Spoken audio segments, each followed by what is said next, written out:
জানিস বাবাই, আমি আজও তোর জন্যই বেঁচে আছি, আর আগামী দিনগুলো তো বেঁচে থাকবো।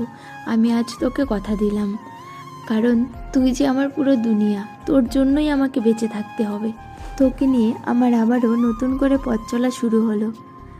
এই পথে যেন কোনো বাধা না আসে, তুই আশীর্বাদ করিস, কারণ তোকে আমি ভগবান সমতুল্য মনে করি।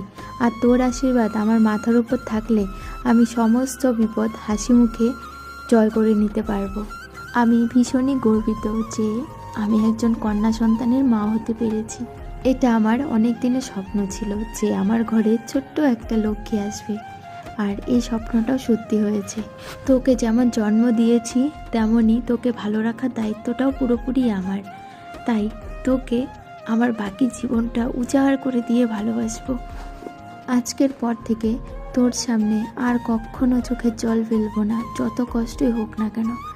আমি জানি আমার চোখের জল দেখে তোরও ভীষণ কষ্ট হয়, আমি সেটা বুঝতে পারি। আর আগের থেকে এখন আমি অনেকটাই স্ট্রং হয়ে গেছি, বলতে পারিস পাথর, যাকে শত আঘাত করলেও পরে আর সহজে ভাঙা যায় না।